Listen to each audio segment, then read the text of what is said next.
Hey, what's going on here, guys? Edward here, and today what I want to talk about is this idea that Jesus went to hell. Now, before I get into the different views, I'm going to go ahead and define some words in the Old Testament and then go back into the New Testament and define some words there for you as well. In the Old Testament, we have this word Sheol. Now, Sheol is basically the place of the dead. We don't know too much about this place in detail, but what we do know is that this was the place where people would go after they died in the Old Testament.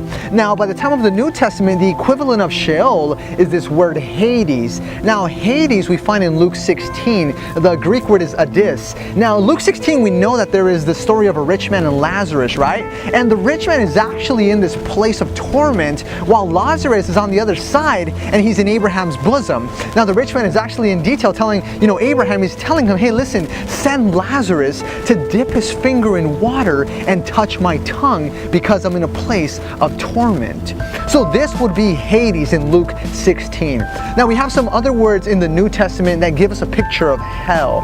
The third word would be Gehenna. Now Gehenna in the Old Testament, there's actually some Old Testament history to this word. In the Old Testament, this would be the place that people would go and sacrifice their children to their God. By the time of the New Testament, this would actually be the place that they would go and take their trash to the south of Jerusalem. Now the reason is because there was fire burning day and night. So people would take their trash to the south of Jerusalem to this place which would be the Valley of Hinnom.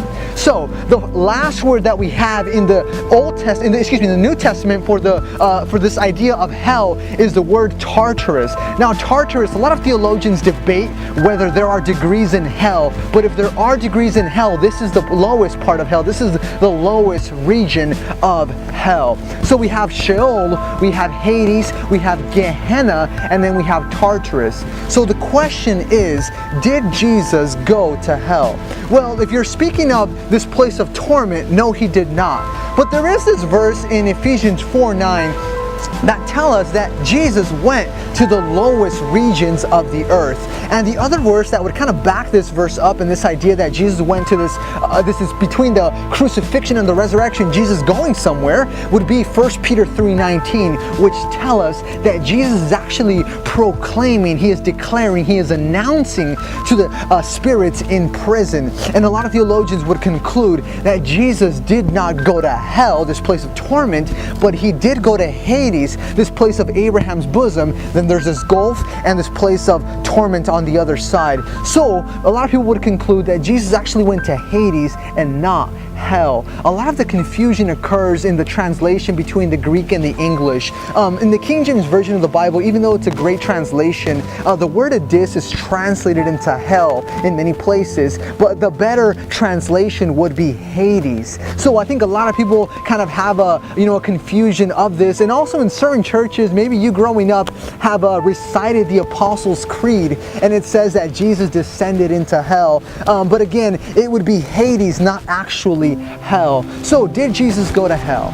No, he did not. But there is a possibility that he went to Hades, this place of Abraham's bosom and this area of torment. So by the time of the church age, we know that Paul in 2 Corinthians 5 is preaching to be absent from the body is to be present with the Lord. Thank you guys for watching this video and have a great day.